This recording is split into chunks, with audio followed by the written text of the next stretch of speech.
Agence Dunia Travel Service ako abibu nyamasegi foli ke kanyesi akasango hiji deumo au munu yedana takadaka au ka hiji labeni akechugo nyumana nantara herala kasegi herala dumunun kay berebereli kay nam mogo be dien fenfena u ba bela jelen kanye donc ambu foku barkada directeur minto ma no fe no e Amadou Maïgaye ajora jorola nyemogo ya ko fenfen ajora jorola kaniso jamogo la kamago berebere ka koto mogo tala mogo te mindo ka nyeira mogo la anyo barade soro dunya la kumukele kono ako ka aw bela jele la dunya silame munu be Mali kono ani munu sigiro beno do diye jamana were umo ka fo sanwere o hiji ni o umura o baraw labe on damne na kaba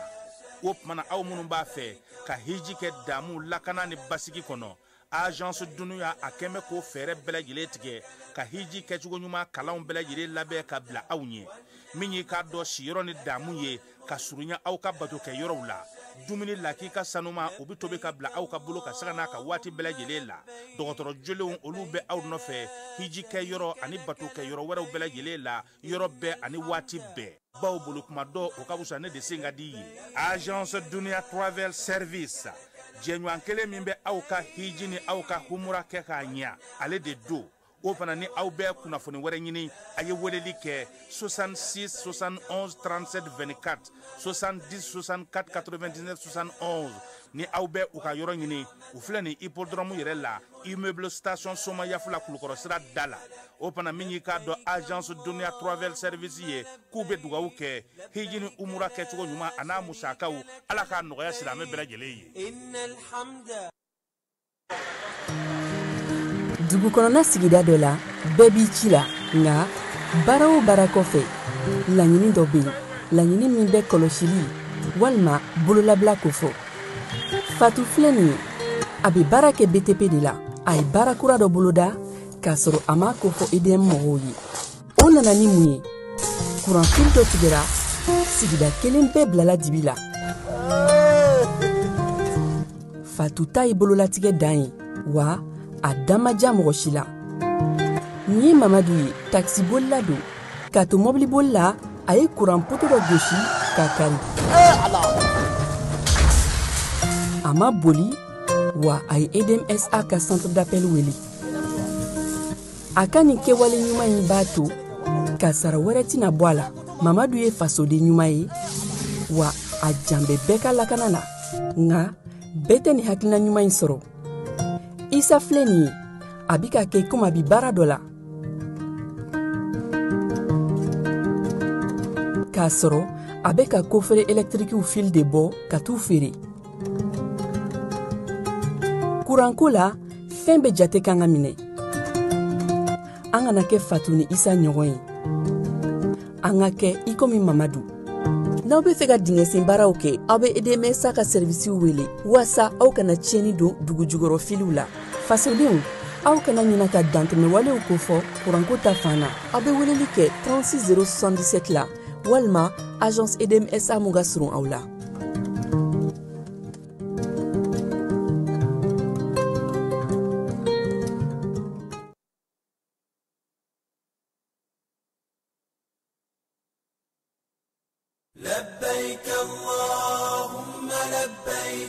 En Balmaou ni kunafoli ka bɔ commission des agences du voyage du Mali. Mali agent de voyage wa commission ba. K'u b'a ɲini malien bɛɛ fɛ n'i y'a laɲini k'a fɔ ka taa hiji la i ka wuli ka t'i tɔgɔ sɛbɛn agence la agence min bɛ yen n'i y'a kanu.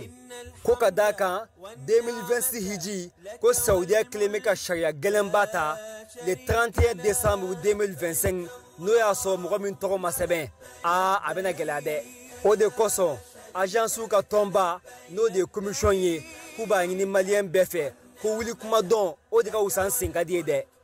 ko agence bɛɛ kelen bɛ k'i ka dayɛlɛ ka malien kunbɛn cogoya min na tɔgɔ ka sɛbɛn joona o de kosɔn ne min y'a laɲini k'a fɔ i bɛna taa hiji la walima k'i ka maa bila ka taa k'i ka wuli ka bɛn sisan ka boli ka taa agence min bɛ yen k'a fɔ n'i y'a kanu n'a ka baara taabolo y'i diya tɔgɔ sɛbɛnw i ka taa kɛ nin tun ye kunnafoli ye an ye kunnafoli min sɔrɔ ka bɔ Mali agent de voyage ka tɔnba la n'an k'a ma k'a fɔ commission ala k'a faamuya ko ɲuman di an ma assalamu alaikum.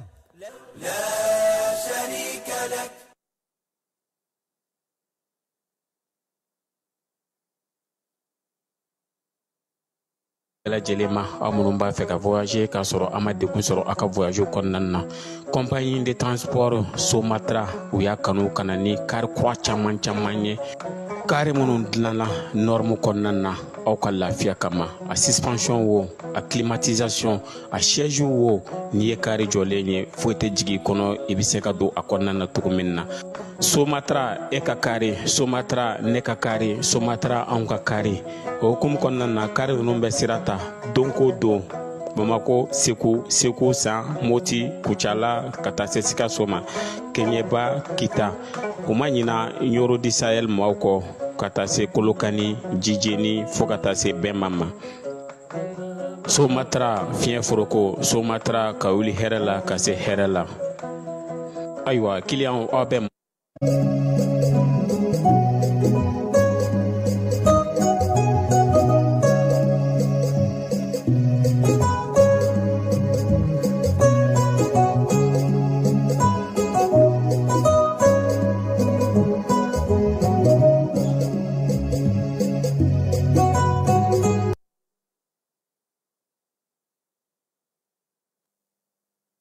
Falaye ame an filɛba ni an lamɛnbaa bɛɛ lajɛlen fo Mali kɔnɔ ani Mali kɔ ka diɲɛ fantan ani naani bɛɛ lajɛlen na k'u bɛɛ lajɛlen k'u ni ɲankuma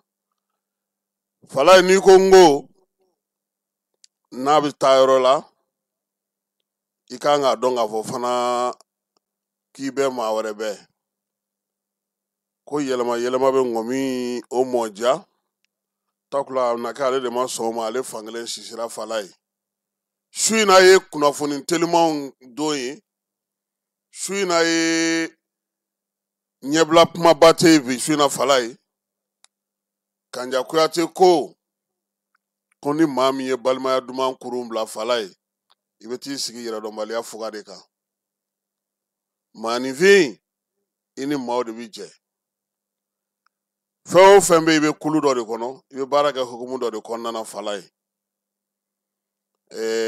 nin dɔgɔkun in na anw ye dakuruɲɛ 2 fɔ ORTM ma an kɔrɔ minnu bɛ yen u ko tɔw ta bɛ se ka k'u fɛ u bɛ se k'o faamu nka anw ta k'an ka saga sara Falaye tiɲɛ yɛrɛ la an ka kuma a ye nɔ bɔ dɛ Radio Mali tile 2 laban in na u ye baara yɛlɛma Falaye ni maa min ye a ko jate minɛ u ka maa bɛ kɛlɛkɛlaw nɔfɛ nin waati in na Sikaso mara la an ye a ye sɔrɔdasi fini ni sɔrɔdasi fugula b'a kunna Falaye a ye kibaruya minnu sɔrɔ a y'u sansalama ka na bamanankan kunnafoni u ye dɔ fara a waati ka Falaye wa bamanankan bɛ fɔ téléjournal fana na sisan kosɛbɛ a bugunatigɛw b'a sɛbɛn u ti maa dalaminɛ kɛ a la tuguni i n'a fɔ tɔw tun bɛ kɛ cogo min Falaye ORTM anw si bɛɛ anw tɛ se k'an sanga u la ayi maa kana bila kunna k'an y'an sanga u la ayi olu bɛ se yɔrɔ min anw tɛ se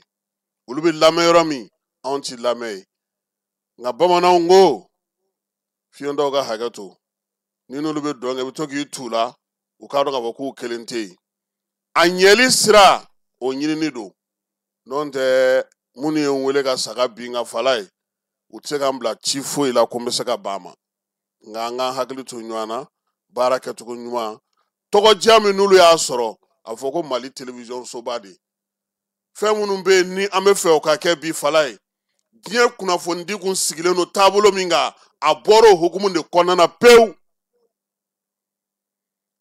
an b'a fɔ min ma ko nin bɛrɛ in a dan yɛrɛ tɛ Falaye ko n'i ka kunnafoni di ko f'i yɛrɛ ka taa kɛnɛ kan i k'a sɛgɛsɛgɛ i k'a jateminɛ i ka na n'a ye i ka sɔrɔ k'a di mɔgɔw ma ninnu bɛ fɔ diɲɛ dan na yen fɛ u bɛ ka mun fɔ an ma su ni tile bi Radio Mali y'a faamu an b'u fo k'u waleɲuman dɔn directeur in yɛrɛ kɔrɔkɛ don Alassane Jɔnbɛlɛ Eric su t'an fara tile t'an fara nka baara na sira fɛ hakilila yiraw bɛ se ka kɛ mɔgɔw tɛ ko dɔw faamu Radio Mali kɔnɔna ye Falaye Moro Suare bɛ yen Sori Ibrahima Keita bɛ yen Awoye Ture bɛ yen Mahamadou Kone PCB ne yɛrɛ ka gɛrɛnadenw fala ye o ye caméramanw ni techniciens de ye Apollo ninnu olu y'anw ka gɛrɛnadenw ye ani Ablaye Jara ninnu ani Fadɛnbaw olu y'anw ka maaw ye fala ye Sidi Elmedi Elbaka Kidal ORTM ɲɛmaaya b'ale de bolo fala ye denmisɛnnin min don a ka wulikajɔ n'a ka cɛsiri ani baara kɛcogo ɲuman an b'a fɔ a la a bɛ ka sɛgɛn min kɛ kabini Bamanciwale kɛbaaw bɛ Kidal b'u sago la fala ye i b'a dɔn k'a kelen pe de tun ye Radio Mali journaliste ye yan a kelen pe n'an kun taara mission na Kidal tuma min na MINUSMA bɛ yen n t'a dɔn n'i bɛ Kidal gouvernorat yɔrɔ dɔn a bɛ komi ka bɔ anw ka yan ka taga fo stade 26 mars yɔrɔ MINUSMA siège bɛ 26 mars yɔrɔ la ka bɔ Falajɛ Tour d'Afrique la ka taa 26 mars la kamalen tun b'a ci a sen na don o don ka taa ka élément monter k'a bila ka na Bamakɔ donc an b'a fana fo cɛsiri la min ye Eric ye danaya min ni a y'a da Sidi n'a ɲɔgɔnnaw kan denmisɛnnin minnu bɛ yen u k'u cɛsiri fala ye kɔrɔlenw kɔni y'u se kɛ grand sœur Awoyi ale fana tun bɛ baara la kɛrɛnkɛrɛnnenya la Mali lasigidenso la Maroc a seginna ka na fala ye halisa ale ka retraite waati ma se san 6 de b'a ni retraite cɛ fala ye a bɛ taa yɔrɔ jumɛn ni Radio Mali tɛ donc a seginna ka na an bɛ dugawu kɛ Ala k'a ɲɛ a bolo n'o tɛ n'i ye anw yɛrɛ ka kunnafoni ta an bɛ ja min bɔ fala ye 100 sarada la ni 70 tɛ ORTM ni Diripa ye bɛrɛ t'a cɛ dɛ donc anw bɛ fɛ olu k'a kɛ ka ɲɛ anw k'a sɔrɔ ka dɔ fara a kan an ka ɲɔgɔn dafa an ka baara kɛ ka ɲɛ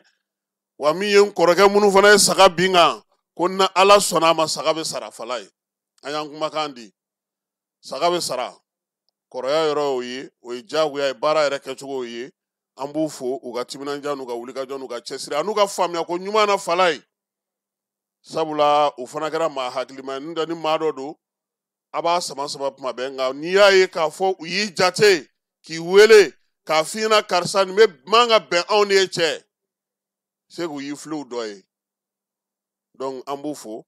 halisa Alasani ko a ka dɔ fara cɛsiri ni timinandiya kan fala ye minnu b'a la ko Mali bɛ bin u k'u labɛn u bin ka di Mali ye ne m'a fɛ yen na nka anw tɛ kɛ jugu sago ye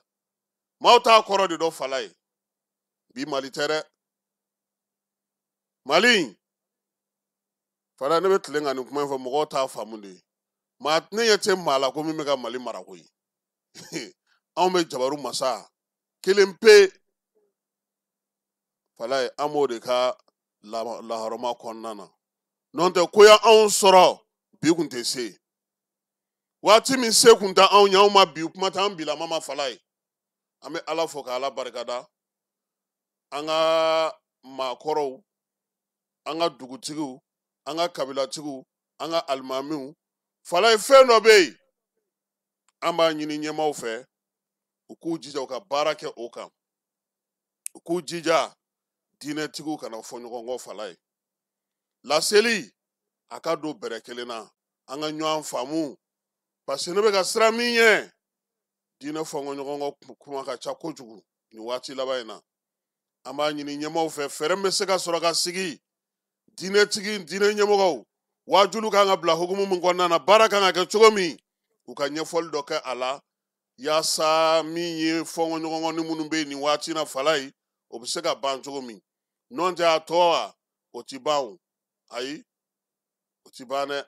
nka maaya bɛ se ka kɛ ni maa minnu ye a ka fɔ olu ɲɛna olu ka maa sɛbɛ sira ta fala an ka se ka baara kɛ o hukumu kɔnɔna na an balimakɛ dɔ bɛ yen ale bɛ laseli kɛ kosɛbɛ n'o ye kalanfa don Aluseni Kamiya ale ko an ma ko an ka hakilila tigɛ fala ye an k'a ta a yɛrɛ da a n'a ka daliluyaw. Très bien. Sisan diɲɛ yɛlɛmɛ de ko don o yɛlɛmɛ kɔnɔ Europe y'a tile kɛ ka ban donc Europe ka ko o nɔgɔyara a tɛ komi u bɛna bɔ u wulila ka bɔ yen o tɛ dɛ mais u ka diɲɛ nunjuru minɛ ka bila diɲɛ ye o dati banna voilà i n'a fɔ très bien i n'a fɔ américain nunjuru bɛ américain bolo bi n ko Amérique colonisera anglais fɛ Amérique ma coloniser anglais fɛ Amérique kun tɛ grand puissance ye n ko don tɛmɛna Amérique kun ye 2 millions ye k'a to Faransi 18 millions ye population yɛrɛ la de faransi population bɛ 18 millions na 18 millions na k'a sɔrɔ Europe ayi 42 millions don tɛmɛna faransi population bɛ 42 millions na k'a sɔrɔ la Amérique bɛ 2 millions na million 2 dɔrɔn maa million 2 dɔrɔn o ye démographie yɛrɛ ye fɔlɔ donc o kɔrɔ ye olu tun tɛ grand puissance la u nana nujuru minɛ ka tɛmɛ o ma Angleterre de y'a Amérique mara ou bien tɛ mais sisan Amérique ka puissance ni Europe ba fara ɲɔgɔn kan Amérique kelen ka économie ka puissance ka bon n'u bɛɛ ye donc o kɔrɔ ye yɛlɛmɛli bɛ kɛ donc Europe fana ta o sera dan na puissance in bɛ yɛlɛmɛ sisan Asie mɔgɔ yɛrɛ seko t'a la c'est tout à fait normal parce que démographie fana yɛlɛmɛ parce que Inde 1 milliard et quelque voilà olu ka ca ni bɛɛ sa u tɛmɛna Chine o kan Chine fana 1 milliard et quelque o fila bɛɛ bɛ min Asie kɔnɔ donc grand puissance fila démographie la olu bɛ Asie o grand puissance fila fana olu fana puissance de c'est-à-dire jama caya quoi voilà jama ni ka population ni an mɔgɔ fila o ye joli o tɛ mɔgɔ fila ya mɔgɔ 10 don n'an ka seko ni dɔnko bɛɛ kɛlɛ don an mɔgɔ fila bɛ se ka maa 10 dépassé kɛ o u tɛ se ka kɛ o donc ni démographie c'est-à-dire jamana minnu fanga mana bonya ni jamana min population cayara ni ye n'a sɔrɔ a ka seko ni dɔnko mana surunya ɲɔgɔn na dɔrɔn olu bɛ battre donc ni puissance bɔra Asie a bɛ sɔrɔ ka yɛlɛma Afrique a bɛ tɛmɛ a mana kɛ ni Europe ye Europe kɔni tɛ se ka kɛ bilen k'a bɛ diɲɛ mara bilen o banna de o tile banna fo que mɔgɔw ka daw la de fo que mɔgɔw k'u faamu olu ka diɲɛ mara de o tile de banna u fana mɛnna a la sago Europe mɛnna a la dɛ u mɛnna grand puissance la tɛ colonisation kɛ ka diɲɛ mara siècle joli mais nin y'o bannen de Europe ka puissance o y'o bannen de u yɛrɛ b'a dɔn u yɛrɛ b'a dɔn u bɛ fɛɛrɛ de kɛ sisan fɛn min bɛ se k'a to hali n'a bɛ ban a kana kɛ kɛko dɔ la ni a bɛ k'u ma ni degun ye u b'o fɛɛrɛw de tigɛli la sisan voilà diɲɛ yɛlɛmɛ o yɛlɛmɛ nin puissance bi kan ka yɛlɛmɛ sa Asie maa se k'o t'o la pewu an bɛɛ sigilen ɲɛna de sa a fɔra ko Chinois bɛ taabolo min kan n'u ma bɔ a kan k'u bɛ kɛ grand puissance ye économiquement puissance première ye économiquement diɲɛ kɔnɔ san 10 kɔnɔna na o san 10 kɛra an yɛrɛ ɲɛna sa u nana puissance la donc o kɔrɔ ye n'i ye min baara kɛ i b'o de résultat sɔrɔ voilà. sɔnna a ma sini min y'Aluseni Kamiya ka ni laseli tɔ bɛɛ lajɛlen an b'a di maaw ma u ka se ka faamuyali kɛ a bakuruba bɛɛ la premier ministre fana ka san 1 sɔrɔli hukumu kɔnɔna na a ka baarakɛyɔrɔ maaw ye jamu labɛn fala ye sini nɛgɛ kanɲɛ 10 tɛ 12 an n'o di maaw ma fala ye tajiko la halisa welewelemadakan don Segu marabolo kɔnɔna na fala ye sɛnɛkɛyɔrɔw Moti Kucala Sambla Fana ka taa se Yuwaru ni Tɛnɛnkuni fo dugu tɔgɔ ye di Nampalaw sɛnɛkɛyɔrɔ minnu bɛ fala ye ninnu bɛɛ lajɛlen ko sa ko k'a lajɛ taji ka d'u ma u ka se k'u ka sɛnɛfɛnw tigɛ cogo min na ka t'u lasago yɔrɔ la n'o tɛ olu kelen tɛ dɛ jamana bɛɛ de bɛ pɛrɛdi donc taji min bɛ ka na bi fɛɛrɛ ka kɛ gouvernement ka se ka taji se u sɛnɛkɛlaw olu ma u tɛ k'a ɲini ko mobili u tɛ k'a ɲini ko moto u tɛ k'a ɲini ko lampa u tɛ k'a ɲini ko ka yelen d'u ma dɛ balo min n'u y'a sɛnɛ jamana yɛrɛ tɔgɔ la ni jamana ye musaka d'u ma n'u taara juru ta bankiw la u ka se ka lasago Kucala b'a la Kucala n'a lamini dugu Bilaw bɛ a la Masigiw bɛ a la ka na se fo Segu yɛrɛ kɔnɔ k'a daminɛ n'i ye pɔn tigɛ Marakalakaw fɛ n'i ye pɔn tigɛ fala ye fo ka t'i se fo Yuwaru Tɛnɛnkuni ninnu bɛɛ lajɛlen nin bɛɛ lajɛlen ko taji dɔngɔnɔdugu fana bɛɛ lajɛlen ma la Fanakaw kɔni ko fala ko taji bɛ tɛmɛ olu la don o don olu tɛ ka fɛn sɔrɔ dɛ donc an b'o fɔ ɲɛmaaw ye bi an y'a ye k'a fɔ ko gouvernement k'a ni taji feerelaw fala ye k'u y'u bolonɔ bila sɛbɛn na sɛbɛn min ni taji feerelaw ka baara kɛ jɛkulu min bɛ yen kɛrɛnkɛrɛnnen n'o ye groupement professionnel ye ale ni u ka jɛkulu min fana bɛ yen n'o ye groupement malien de professionnel ye a jɛkulu fila bɛ ani groupement professionnel de pétrolier u ni gouvernement y'u bolonɔ bila sɛbɛn na bi fala ye baara in kɛra ministre min bɛ an ka jagokɛlaw olu ka ko kunna bɛnkan in a laɲini fɔlɔ ye min ye ni mobiliw nana ka bɔ diɲɛ fantan naani fɛ ni taji ye fala ye douane kuru n'u donn'o kɔnɔ tile 3 bɔra la u ka bɔ a tile 1 bɛɛ lajɛlen n'i nana sɔgɔma i mɛnni ka kɛ lazara o k'a sɔrɔ i ka station sira minɛ fala ye k'o la sa ko min ye aranjanba minnu bɛ ka jɔ yɔrɔw la a kɛkun ye aranjan ye o ka dabila min ye taji dili hukumu kɔnɔna fala ye bɛɛ lajɛlen ɲɛ b'a la bi k'a fɔ bamakɔ kɔni fan bɛɛ lajɛlen kɛlen don sira yɛrɛ tɛ yen maaw tɛ se ka tɛmɛ bɛnkan in kɔnɔna fana fala ye u ko min ye tiɲɛ u b'a fɛ ka dɔ bɔ aranjanba la gouvernement fana ko sa ministre bɛ jago kunna n'o ye Musa Alasani ye n'ale y'a tɛgɛ bila la gouvernement fan fɛ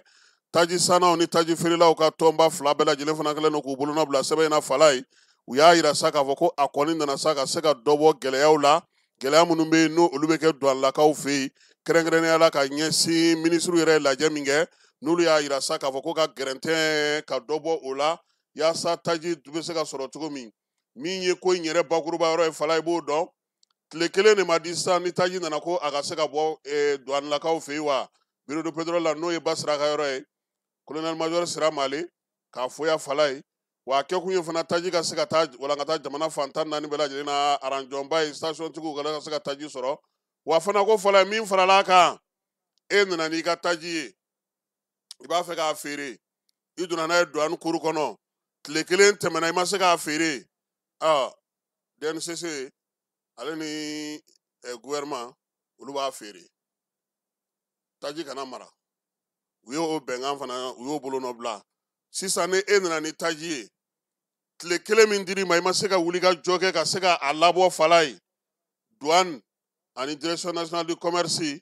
olu bɛ a ɲini k'a feere mɔgɔw ma maa minnu b'a san e min nana n'i ka taji ye i ka wari a bɛ d'i ma ko jɛkulu 2 bɛ jɛra n'o ye nka o fana y'a ɲini gouvernement fɛ fala ye sɛbɛn minnu bɛ sɔrɔ tile 40 hukumu kɔnɔna na nɔgɔya ka kɛ olu sɔrɔli la yaasa u ka se k'u ka baaraw kɛ wa fana bɛ n'u ka tɔndenw labɔ a kalama bɛnkan in kɔnɔna k'a ɲɛfɔ u ye gouvernement fana y'a yira sa k'a fɔ ko n'u kɔni sera k'o kɛ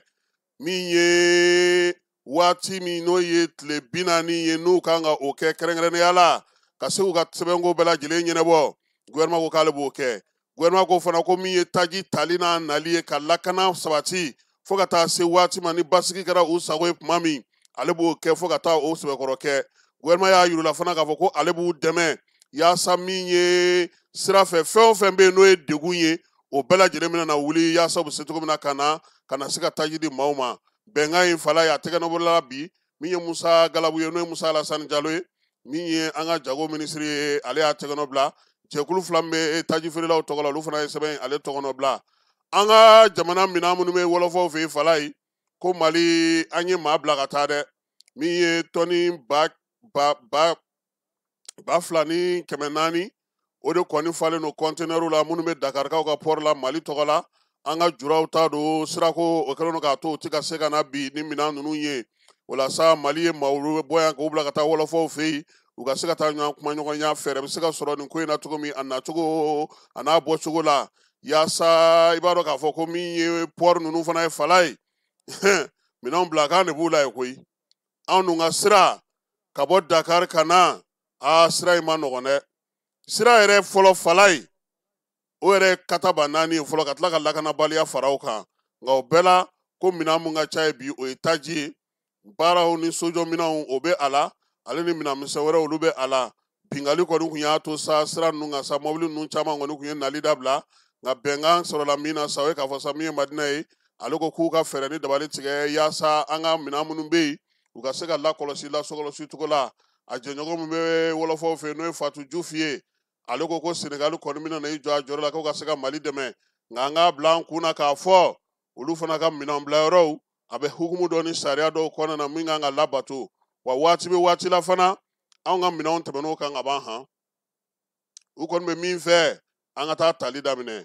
min ye chargeur ka tɔn maaw ye fala ye olu y'a fɔ studio tamani maaw ye k'olu tɛ se k'u da don nin kuma in na fɔlɔ ko fo maa minnu taara u tɔgɔla wɔlɔfɔw fɛ n'olu seginna ka na tuma min na u na se ka u da don a kuma na passeport kurakurani fala ye n'o ye e-passeport ye a kunkurumo karili baaraw kɛlen kɔfɛ minisiri Dawudu fɛ k'a daminɛna kurakura ye ko ye fala ye min ye novembre kalo tile 20 ye minisiri Dawudu n'ale bɛ jamana kɔnɔ lakana ko kunna ni passeport ko b'a bolo k'a b'a da jamanaden bɛɛ lajɛlen tulo kan sa ko min ye e-passeport ye fala ye mami ni b'a fɛ ka tali sɔrɔ sa ntɛnɛndo nin kalo in tile 24 nɛgɛ kaɲɛ 7 ma tɛmɛ ni miniti 30 ye i bɛ se ka t'i ka e-passeport ale ta k'o la sa minisiri min bɛ jamana kɔnɔ lakanako kunna k'a b'a da dugudenw bɛɛ lajɛlen tulo kan sa min ye passeport premium ye ale fana n'o ye e-passeport ye k'o fana dilanni daminɛna ISC yaasa baaraw bɛɛ lajɛlen ka se ka sigi sen kelen kan ka se ka kɛ ka ɲɛ Dawudu ko k'a bɛ faamuyaliko ɲuman ɲini dugudenw bɛɛ lajɛlen fɛ maliden minnu bɛ yan ani minnu bɛ kɔ kan ko ntɛnɛn nata sabula maa caman tun y'a mɛn k'a fɔ ko baara in jɔra fala ye sɛbɛn de kɛlen filɛ nin k'a fɔ bɛɛ ye ko min ye passeport ye a dili a n'a dilanni o ye ntɛnɛndon nata in ye maa minnu ka sɛbɛn kun bɛ yen ka ban olu ka taa bɛɛ lajɛlen fana bɛ se ka taa nin sɛbɛn lajɛ minisiri Dawudu ko sa k'a b'a ɲini an ka jamanaden minnu fana bɛ kɔ kan ko fɛɛrɛ ni dabali fana bɛ ka tigɛ diyagoya la yaasa olu fana ka e-passeport o dilanni bɛ se ka daminɛ cogo min na ambassadew ni kɔnsulaw kɔnɔna na k'a bɛ faamuyako ɲuman ɲini u fɛ o ko hukumu kɔnɔna na k'u fo u ka faamuyako ne bɛ yan ka ban titi ta walima de ni kɔnsulaw ni fɛnw ta baara bɛ ka labɛn parce que fo kalan de ka kɛ olu kunna mɔgɔ ka bila ka taa baara kura de don fala ye n'o seginna sen kan tuma min olu fana ta bɛna na daminɛ nka ni i kɔni bɛ tungarange de ye i bɛ Mali kɔnɔ yan fala i ka sɛbɛnw b'i bolo ne ko hakili la wuli ka t'i ta dilan yan yanni ka taa dɛ o de ɲɔgɔn tɛ minisiri ko a bɛ a ɲini sa bɛɛ lajɛlen ka faamuyaliko ɲuman kɛ nin ko in na hakilina ɲuman o ka se ka sɔrɔ a ka secrétaire général n'o ye Umaru Sogoba ye ale de ye sɛbɛn in fasiri fala ye kanam ale ye a ka conseil d'administration ta ko 30nan baaraw kɛ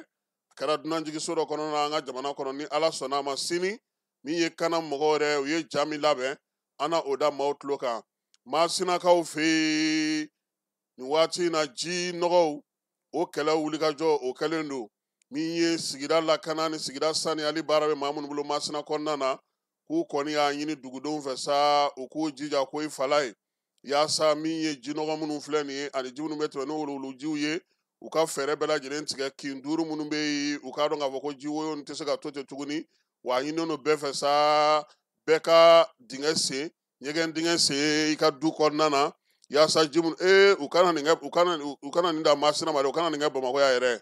wuluwuluji min bɛ Bamakɔ karew kɔnɔ bi kataba 4 don fala ye o la sa ko min ye Masinakaw ye a ɲinilen don fɛ sa u ka fɛɛrɛ bɛɛ lajɛlen tigɛ min ye ɲɛgɛn dingɛ ye u k'o dilan u ka so kɔnɔna na wuluwulujiw u kana bɔ kɛnɛmana na tuguni sangaw fɛ yen sɛbɛn minnu bɛ yen ni o sɛbɛnw n'o ye jamana yɛrɛ sɛbɛnbaw ye kɛrɛnkɛrɛnnenya la sɛbɛn minnu bɛ yen ni baara kan ka kɛ ni olu ye n'o b'a to jamanadenw bɛ se ka faamuyali kɛ kɛrɛnkɛrɛnnenya la fala ye ɲɛfɔli bɛ ka kɛ o sɛbɛnw na min ye maa minnu bɛ yen sa ni olu kɔni ye wulikajɔ kun kɛra olu fɛ n'o ye dugudentɔnw ye olu ye barosigi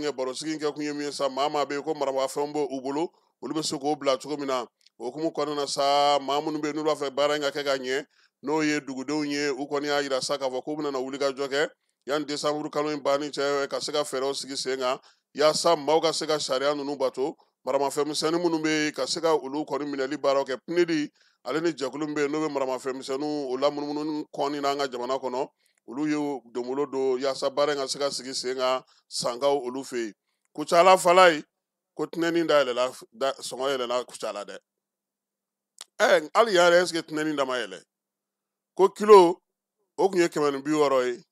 260 ye 200 de kun sisan k'a kɛra 260 ye a ma mɛn yɛrɛ dɔgɔkun tɛmɛnen min ye tinɛniko ye k'a sɔngɔ sina ka bali ka yɛlɛ ten Kucala fantan a dun ka di dɛ ko ɲɛ bɛ malo ɲɛ ma o tɛ tinɛni n'a dunbaa ta ye dɛ walima fala ye u y'a yira ko nin waati in na tinɛni fala ye marakala anw bɛ tinɛni salo f'an bɛ taa fɔ an ka nɔ an bɛ ɲini ka na nɔ ji jukɔrɔ i bɛ to a saloli la i bɛ ɲinɛ fo ji duma yɔrɔ i bɛ taa se kurundugu de bɛ ɲɛ i ma k'i yɛrɛ salo ka bɔ n tɛ ni tinɛni bɛ parce que baraji côté dɔ in fɛ fala ye tinɛni bɛna ye ten ka fogon ji sanfɛ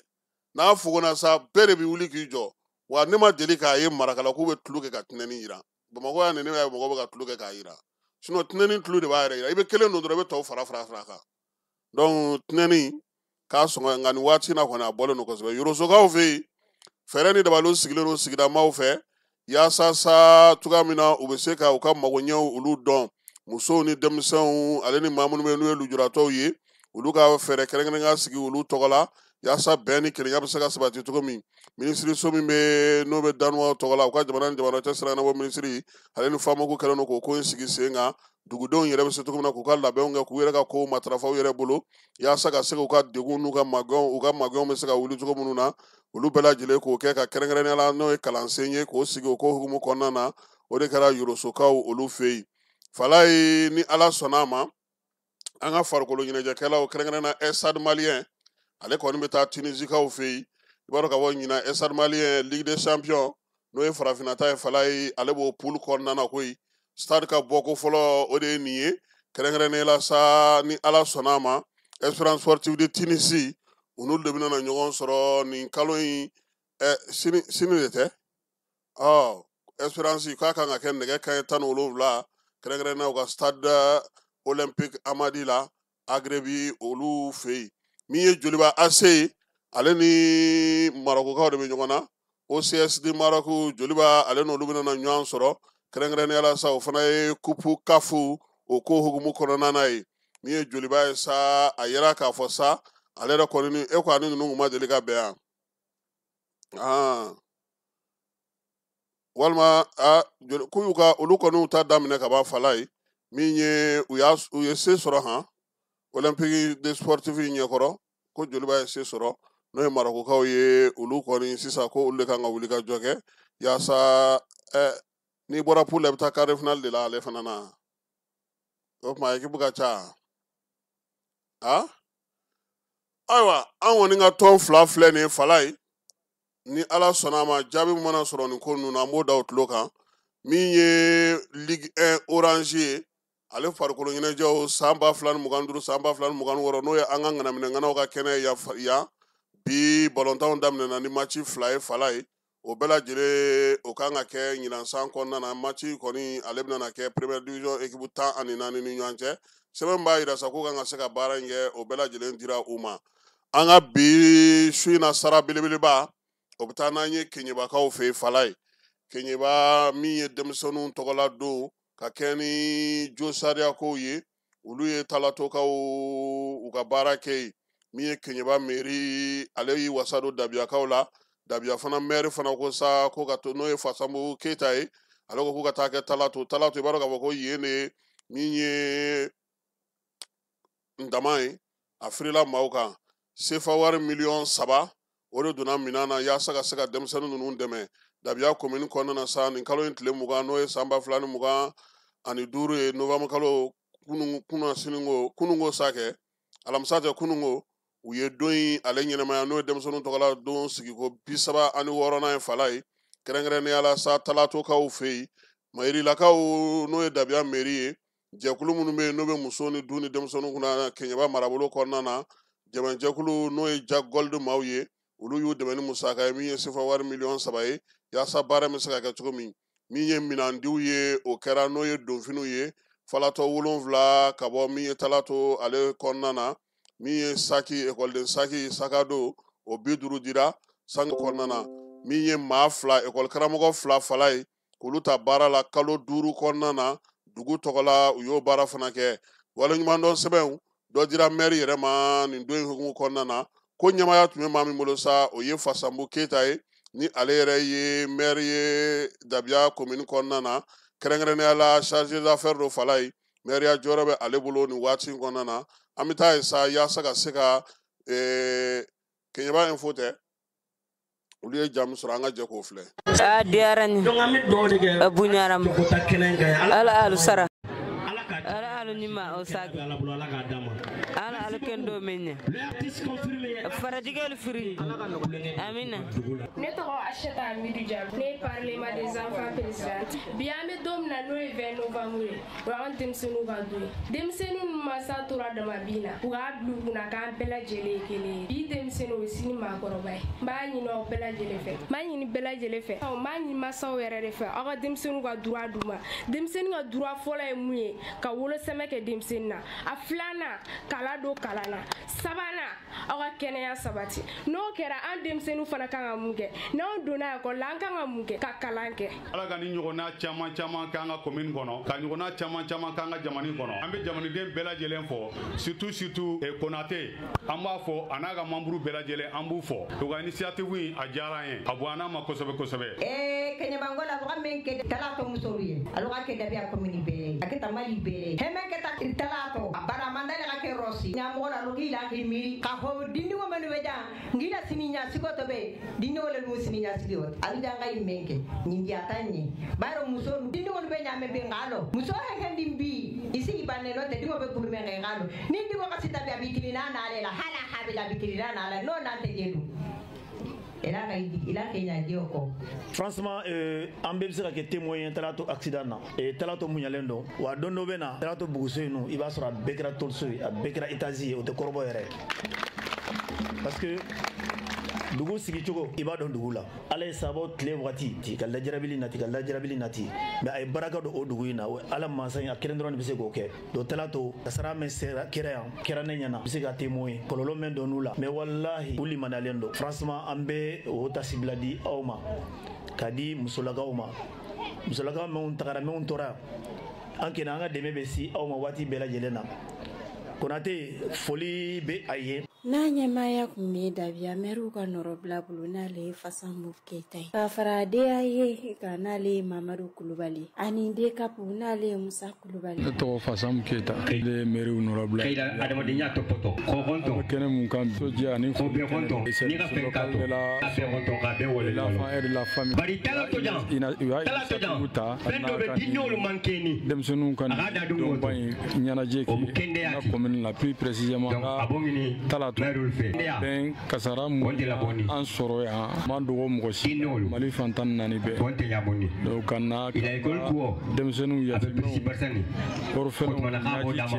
hakili sigi ka halisa jamana ɲɛmɔgɔw hakili b'u la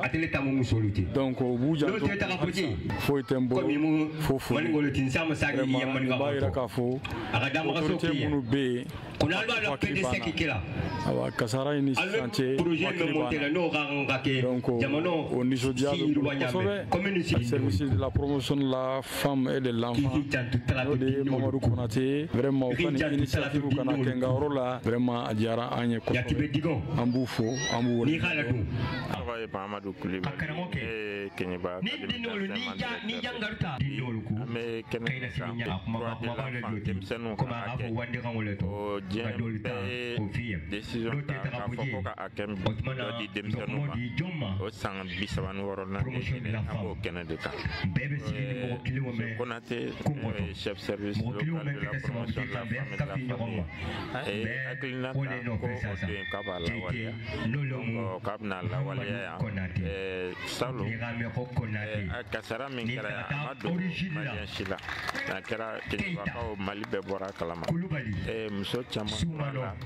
cɛw caman tora la donc denw tora donc denmisɛnnin ninnu filɛ a mako b'a bangebaaw de la droit minnu fɔra o de ka se ka respecter n'o ye k'a ka wolosɛbɛn ka se ka kɛnɛya ani lakana donc n'o ɲɛ taara ya somɔgɔ min mais n'a y'a dɔn hali na bangebaaw tɛ yan mɔgɔ wɛrɛw b'a kɔ minnu hakili b'a la hakililajigi kɛnɛ de don k'a fɔ ko denmisɛnnin bɛɛ mana kɛ yɔrɔ o yɔrɔ ni droit dɔ de bɛ yen hakɛ dɔ de bɛ yen donc o hakɛ ninnu an bɛ mɔgɔkɔrɔbaw hakili k'a fɔ u kan k'u hakili to denmisɛnninw ka hakɛ ninnu na u kana a kana kɛ kuma dɔrɔn mais an ka lawaleya a kɛra yɔrɔ o yɔrɔ sow kɔnɔna na dugu kɔnɔ ani jamana. Keɲeba ɲɛmaaw faralen ɲɔgɔn kan k'a fara denmansaw kan ani karamɔgɔw ani dɛmɛlikɛlaw o b'a yira k'a fɔ cɛsiri kɛlen don kosɛbɛ ka ɲɛsin denmisɛnninw ka hakɛ sabatili ma an ka jamana kɔnɔ. Keɲeba cercle kɔnɔ ka sanga ni nin waleya in ye Mamadu Konate a n'a ka service mɔgɔw u cɛsirilen don kosɛbɛ walasa ɲɔgɔn dɛmɛ bɛ se ka sabati an ka sigidaw la cogoya min na o de kɛra sababu ye société civile tɔnkulu U ye layidu ta k'a fɔ pɔnpu min sigilen don Talato ekɔlisoda la k'u b'a yɛlɛma ka kɛ jibuntu ye château n'o bɛ kɛ sababu ye ka ekɔlidenw ka kalan sinsin kosɛbɛ Talato. Masa minnu banna an bɛ dugawu kɛ Ala k'u dayɔrɔ suma Ala ka denmisɛnninw k'u tiɲɛ an bɛ ka nin yira denmisɛnninw na pour que bi denmisɛnnin sini maakɔrɔba ye Ala ka masaw dayɔrɔ suma Ala ka ko tɔw sabati Ala ka to san o san an ka partenaires sɔrɔ pour que ka se ka nin journée magnifier quoi. Foli fɔlɔfɔlɔ n b'o di Jagol ma n'o ye an ka partenaire sɛngɛbali ye partenaire logo mun b'an bolo ko c'est sûr o ye Jagol de a partenaire fɛn fɛn y'i sen don nin baara la an b'a bɛɛ lajɛlen fo a n'an ka délégation fɛn fɛn nana nɔfɛ an b'a bɛɛ lajɛlen fo. Nin kɛnɛ in kun cɛra ni ka waleɲumandɔn gafe ta k'a di Keɲeba mɔgɔba 5 ma minnu cɛsirilen don kosɛbɛ denmisɛnninw ka kalan na an'u ka hakɛ la sabatili la an ka Keɲeba cercle kɔnɔna na. Ayiwa Falaye nin kɔni nin ye dabiya kɔnɔna ye denmisɛnninw tɔgɔladon ani sariya o tile 36nan o ɲɛnɛmayali min kɛra dabiyakaw fɛ yen n'a ɲɛmaya tun bɛ Fasamu Keyita bolo kɛnɛ yɛrɛ ka sifinw ka tɔn mɔgɔw yɛrɛ jɔnjɔn di ale fana ma a ka wale ɲumanw n'a ka baaraw la mairie ale kɔnɔna na b'a yira sa ka fɔ ko dabiyakaw fana nin waati in na u n'u ka maire bɛnnen don kosɛbɛ Falaye baara kɛcogo ɲuman na hakililaw dili la mairie kura yɛrɛ bɛ ka jɔ n'o ye mairie kɔrɔlen u y'o lakurakuraya o baaraw fana bɛ sen na n'Ala sɔnna ma min ye maire ni a ka tɛden tɔw ye fɛn o fɛn mana kɛ dabiya kɔnɔna na a tɛna dogo maa la jani ale sanfɛ yan baara min bɛ sen na fana Jagol maaw olu de y'u boloma dɛmɛ nin ko in na Falaye ni sefa wari miliyɔn 3 ye yaasa ka se ka nin don in ɲɛnamaya a fisara kosɛbɛ sabula min ye bilali ko to sanu dama dafirila yɔrɔ min na ale ni Talataw olu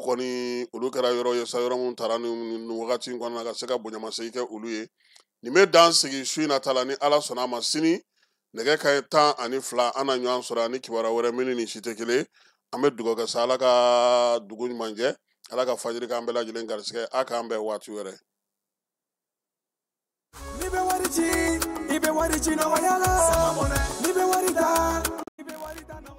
Sama mɔnɛ bi maliyɛnw jɔrɔna ko n'u hamina ko dɔn o de la sama mɔnɛ ma fɛn fara a ka wari cili musakaw kan wa a ka nɔgɔn ni Mali wari ci siraw bɛɛ ye